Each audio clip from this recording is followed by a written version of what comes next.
the most asked questions in relationship is, what are the root causes of marital crisis? And today we'll be treating it in our Q&A. You're welcome, sir. Marital crisis can result from various factors, and in this particular series, we'll deal with few of them. Number one is lack of understanding. Oh, yes. Lack of understanding. One of the challenges we have in our time is that people give a generalized concept, generalized ideology of the male and female gender, where they say this is how women are, and then some people say this is how men are. So people marry, and then all of their thought is on what they have heard. You know, that programming, what they Yes, have sir. heard about the psychology of men and the psychology of women.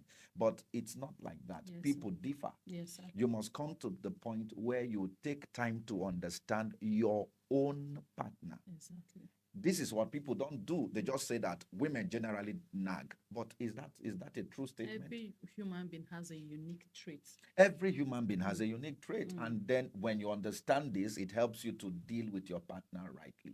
So understand your partner and understand that your partner is not the same as another person. Exactly. And then work based on the understanding that you have about your own partner. So this is key. Trying to use somebody's nature to judge your own partner will definitely bring crisis in the home. Exactly. Number two is variance in personal visions and values. Gosh. Variance in personal vision and values. When we say bond, when we say marriage, we are talking about unity of spirit. Exactly. It doesn't stop there. It goes beyond unity of spirit to unity of value, unity of goals. When the goal of the man differs from the goal of the woman, already you are seeing disunity already. Yes, sir. All right? You are seeing division. When the vision of the man is different from that of the woman, there is division. And when there is division in the home front, the family definitely will be divided. There will be crises, there will be challenges, battle here and there.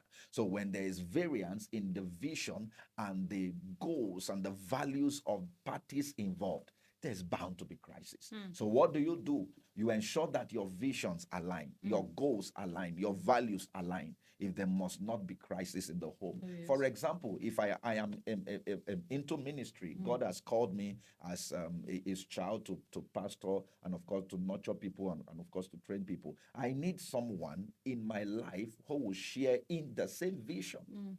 I can't now go and marry somebody whose life's assignment has no bearing with what I do. So when there's variance in vision, variance in goals and values, there will definitely be crisis in the home front. Number three, poor communication. This is very key. There are people who don't communicate well. Do you know that there are couples that can be in the same house and then they'll be incommunicado? Incommunicado for days, for weeks, for months. And they are normal. And they are normal.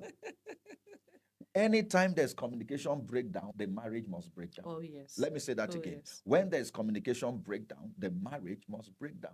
You know, even before I got married to my wife, that's the person you are seeing right now, by privilege, we communicate a lot. Too much. The first year into our relationship, we really didn't have time to see. Basically, we are communicating over the phone, Yes. but we kept communication lines open consistently. And that really assisted us. Yes, You sir. are couples, you can't talk. There's nothing like we just left the same house and all of that. If you leave the same house while you're in your workplace, communicate. By the time your communication is sound, you will discover that you won't have crisis in the home front. Number four is a lack of intimacy. Intimacy. It was T.D. Jakes who said that intimacy means into me, see. Into me, see. That is intimacy. Now, when couples are not intimate, they won't be able to see into each other. And when they are not seeing into each other, there is bound to be crisis. Yes, sir. And most times, they begin to see into another person. And of course, there will be crisis in the Exactly. home. Where the man has a friend that is closer to him outside Attention being diverted. attention being diverted. In fact, if you are not careful, they begin to enjoy the company of the person outside than the company of their own spouse. So you ensure that there is intimacy, physical intimacy, emotional intimacy, and of course, intimacy in the other room. I will talk about that later. Number five Very is, key. yes, very key. Very key. It's very key. I'll talk about that. Number five is trust issues.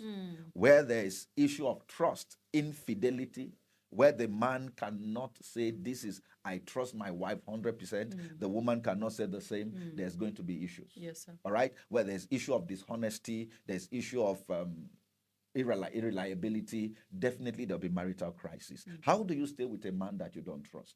How do you have a free flow with a woman that you don't trust? You know, the Holy Read says that a man who walketh deceit cannot stand in my home. That's right. So how do you stay with a partner who is deceitful? How do you stay with a partner who lie a lot? The truth is, some people lie a lot. Like water. They lie like fire, like water. It is impossible to stay with somebody you can't trust. And sometimes the issue of trust, there are things that relates to things that happened even before marriage. Yes, yes. You know, where the bed was defiled, there's issue of infidelity and all of that. And then you are now coming into the marriage. That matter, that challenge, that backlog, you know, is brought into the home front, and many times there's a problem.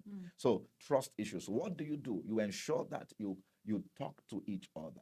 You embrace the principles of the kingdom and ensure that you take your direction, directive, your counsel from the word of God.